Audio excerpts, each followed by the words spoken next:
الحمد لله رب العالمين والعاقبة للمتقين والصلاة والسلام على سيد الأنبياء والمرسلين وعلى آله وأصحابه وأوليائه وعلماء أهل سنته أجمعين. أما بعد فأعوذ بالله من الشيطان الرجيم. بسم الله الرحمن الرحيم. والنازعات غرقا والناشطات نشطا والسابحات سبحا فالسابقات سبقا فالمدبرات أمرا يوم ترجف الراجفة تتبعها الرادفة قلوب يومئذ واجفة. صدق الله مولانا العظيم. والصلاة والسلام عليك يا سيدي يا رسول الله وعلى آلك وأصحابك يا سيدي يا حبيب الله. الصلاة والسلام عليك يا سيدي يا خاتم النبيين وعلى آلك وأصحابك يا سيدي يا رحمة للعالمين. سنتے ہیں کہ محشر میں صرف ان کی دعائی ہے. سنتے ہیں کہ محشر میں صرف ان کی دعائی ہے. گر ان کی دعائی ہے لو جب تو بنائی ہے. حمد و صلاۃ کے بعد عزت ماں میرے تمام بزرگوں نوجوان ساتھیوں، اللہ رب العالمین کا بے حد فضل و کرم اور اس کا احسان عظیم ہے کہ اس نے ایک مرتبہ پھر ہمیں اپنی پیاری بارگاہ میں جمع ہونے کا شرف عطا فرمایا. دعا ہے اللہ تعالیٰ آج کی حاضری بھی اپنی بارگاہ میں قبول فرمائے. سورۃ النازعات 30واں پارہ، 30ویں پارے کی دوسری سورت. ہم اس کا ترجمہ اور مفہوم سمجھنے کی کوشش کر رہے ہیں. اللہ رب العالمین ہمیں قرآن مجید کی سمجھ نصیب فرمائے، عمل کی بھی توفیق عطا فرمائے. سامعین وقار، قرآن مجید کی ہم نے 30ویں پارے کی دوسری سورت کی پہلی 2 آیات پچھلے جمعہ پر ہم نے سمجھی تھی. پہلی آیت میں اللہ رب العالمین نے قسم کھائی اس فرشتے کی جو کافروں کی روح کھینچ کے نکالتا ہے.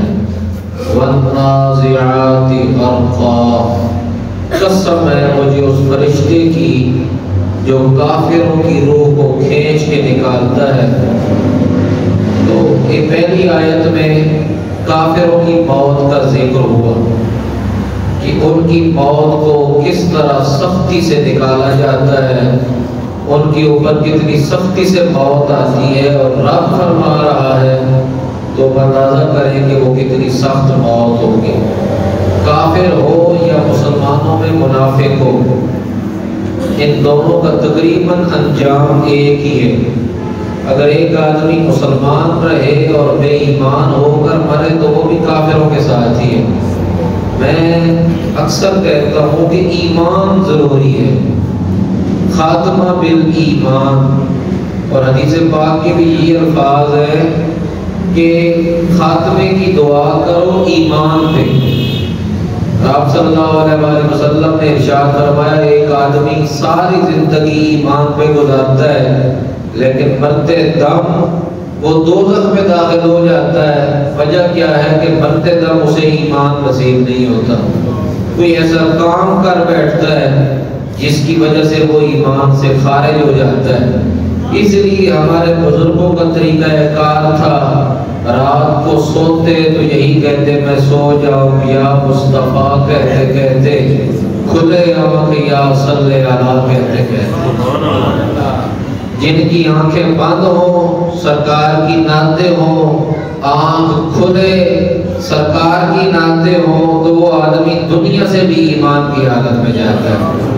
وَالنَّاشِطَاتِ نَشْطًا، پھر دوسری آیت میں ذکر ہوا مومنین کا۔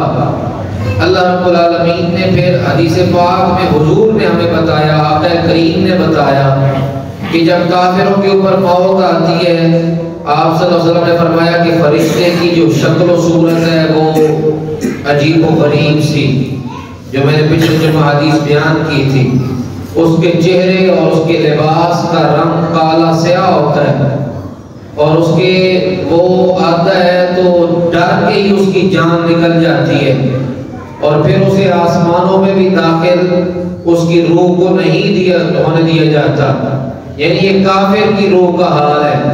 اور دوسری طرف اللہ رب العالمین نے فرمایا وَالنَّاشِطَاتِ نَشْطًا، مجھے قسم ہے اس فرشتے کی جو مومنین کی روح بڑی آسانی سے نکالتا ہے، بڑے آرام سے نکالتا ہے، اس کو ہم کوئی تکلیف نہیں دیتے، نرمی سے نکالتا ہے۔ اور اس کی روح کا حال بھی پھر اللہ رب العالمین نے بیان فرمایا، حضور نے اپنی حدیث پاک میں ارشاد فرمایا جب بندہ مومن دنیا سے جاتا ہے، فرشتہ سرانے آ کر بیٹھ جاتا ہے اور ان آیات کی تلاوت کرتا ہے، یا ایتھا النفس المطمئنہ ارجعی الی ربک راضیۃ مرضیہ فادخلی فی عبادی وادخلی جنتی۔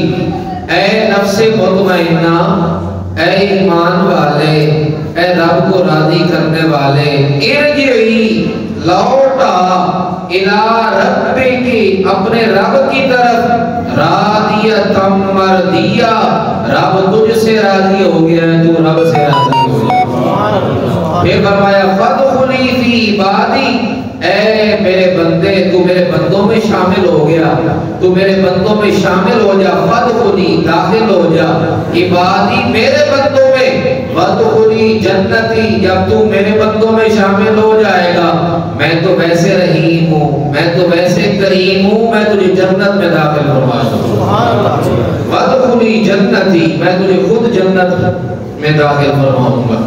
یہ حدیث پاک ہے اور یہ قرآن مجید کی آیات ہے، اور آپ صلی اللہ علیہ وآلہ وسلم نے اپنے صحابہ کے سامنے اس موقع پر یہ آیت پڑھی، اور میں نے آپ کو یہ بھی بتایا تھا کہ یہ بے شمار کتب میں یہ حدیث موجود ہے کہ جب بندہ مومن کے پاس فرشتہ آتا ہے خوبصورت لباس میں، خوبصورت چہرے کے ساتھ، خوشبو لگا کر، جب اتنے خوبصورت چہرے والا خوشبو لگا کے اور پھر فرشتوں کی بارات ساتھ آتی ہے، جب بندہ مومن کو فرشتے لینے کے لیے آتے ہیں، جو ہمیں فرشتے نظر نہیں آتے لیکن اس مرنے والے کو نظر آ رہے ہوتے ہیں، اپنا جلوہ دکھا رہے ہوتے ہیں، جب بندہ مومن اتنے خوبصورت لباس میں فرشتوں کو دیکھتا ہے تو وہ پہلے ہی کہہ دیتا ہے یار تم اگر اتنے سونے ہو تو ہم تمہاری اس خوبصورتی بھی مار جاتے ہیں۔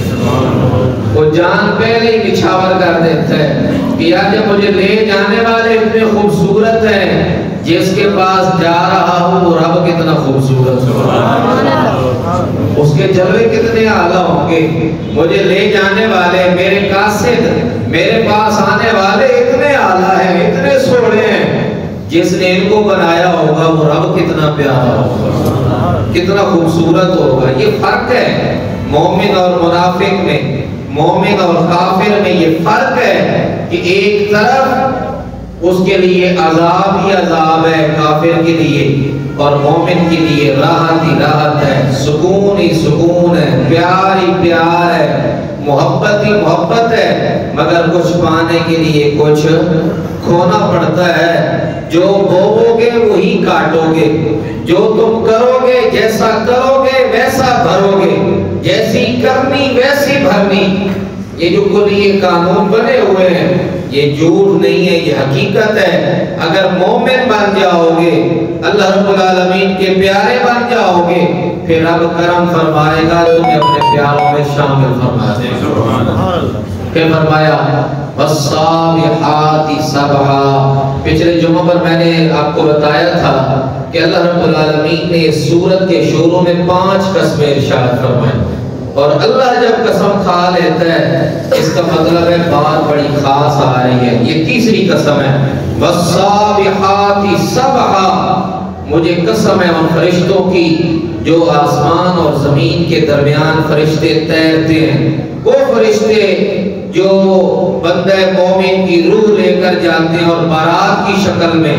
تو اللہ رب العالمین نے پھر ان فرشتوں کی بھی قسم کھا لی کہ صرف اس فرشتے کی قسم نہیں جو جان نکالتا ہے، بلکہ مجھے اس کی بھی قسم جو اس فرشتے کے ساتھ، جان لینے والے کے ساتھ، حضرت اسرائیل کے ساتھ تیر رہے ہیں زمین اور آسمان کے درمیان، اس بندہ مومن کی روح لے کر جا رہے ہیں، میں ان کی بھی قسم کھا رہا ہوں۔ تو ایک بات یاد رکھیے، اللہ رب العالمین کے لیے فرشتوں کی قسم کھانا کوئی بڑی بات، وہ نہ بھی کھائے، وہ ویسے ہی ارشاد فرما دے، وہ فرما سکتا ہے، لیکن فرشتے ہمارے لیے بڑی چیز ہے، بڑی ذات ہے، ہمارے لیے وہ بہت بڑا ان کا مرتبہ اور مقام ہے۔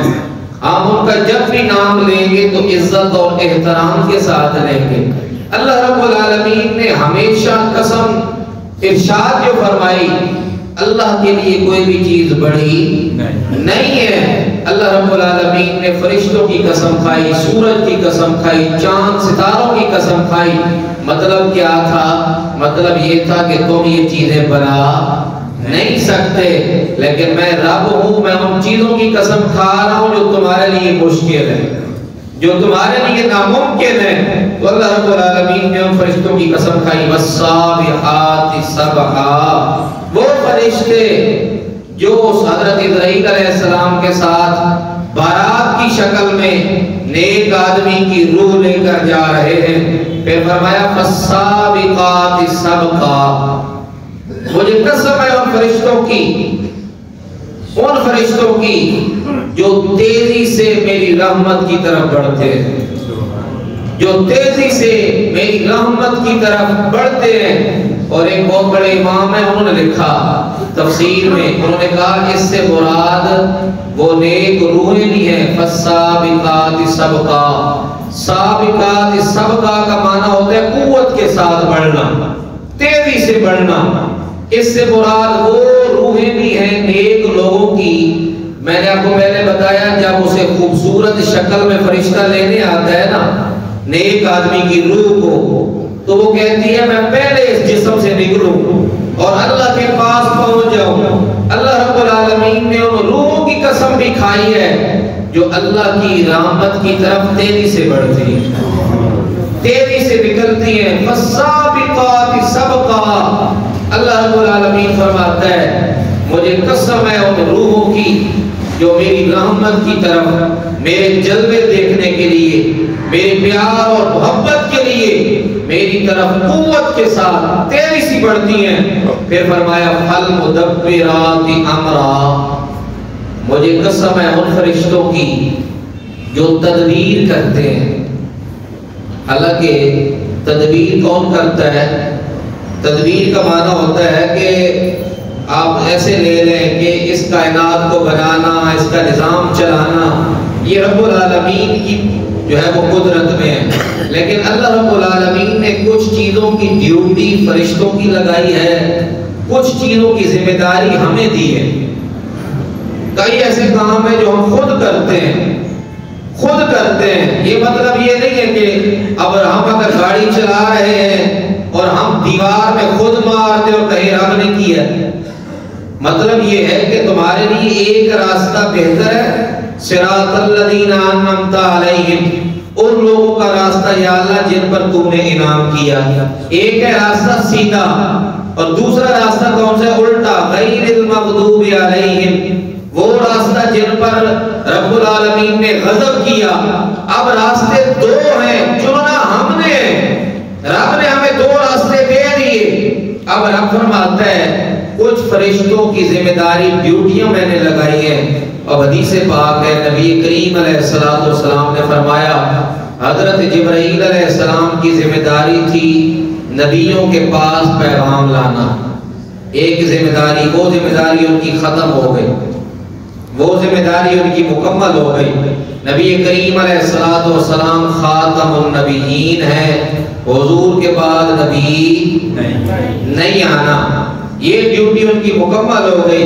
اور حضور نے فرمایا دوسری ڈیوٹی جو حضرت جبرائیل کی لگائی گئی وہ ہواؤں کا نظام چلانا. یہ جو ہوائیں آتی ہیں چلاتا رب ہے، رب کے حکم سے حضرت جبرائیل کی ڈیوٹی لگی ہوئی ہے. حضرت جبرائیل علیہ السلام ہوائیں چلانا. اور دوسرا فرشتہ ہے حضرت میکائیل علیہ السلام. یہ چار فرشتے ہیں. حضرت میکائیل علیہ السلام یہ جو بارش کا برسنا ہے، بارش جو برستی ہے برساتا رب ہے، رب کے حکم سے یہ کرتے حضرت میکائیل علیہ السلام. اور تیسرا ہے موت، موت دینا، اس کی ڈیوٹی حضرت اسرائیل علیہ السلام ہے، ملک الموت. اور چوتھا ہے سور پھونکنا. جب قیامت آئے گی پہلی دفعہ جب لوگ سارے مر جائیں گے سور پھونکا جائے گا 2 دفعہ. ایک دفعہ ساری دنیا ختم ہوگی، پھر دوسری دفعہ سور پھونکا جائے گا اور ہم اللہ رب العالمین کی بارگاہ میں پیش ہو جائیں گے. اس کی ڈیوٹی حضرت اسرافیل علیہ السلام کی. یہ 4 فرشتے تمام فرشتوں سے اعلیٰ ہیں. یہ 4 کا لفظ بھی بڑا پیارا ہے. 4 رسول بڑے اعلیٰ، 4 کتابیں بڑی اعلیٰ، 4 فرشتے بھی بڑے اعلیٰ ہیں. تو یہ 4 کا لفظ بھی رب کو بڑا پیارا ہے. رب نے ان فرشتوں کو تمام فرشتوں سے اعلیٰ بنایا اور ان تمام فرشتوں کا جو سردار بن کے آیا وہ حضرت جبرائیل علیہ السلام کہلایا. حضرت جبرائیل علیہ السلام کو ان تمام فرشتوں کا سردار بنایا. سامعین دی بکار رب فرماتے ہیں مجھے ان 4 کی قسم، فالمدبرات امرا، جو تدبیر کرتے ہیں، یہ تدبیر کرنے والے، یہ نظام چلانے والے 4 فرشتے، مجھے ان کی قسم، یہ 5 قسمیں پوری ہو گئی. اب رب کیا فرمانا چاہتا ہے؟ یوم ترجف الراجفہ.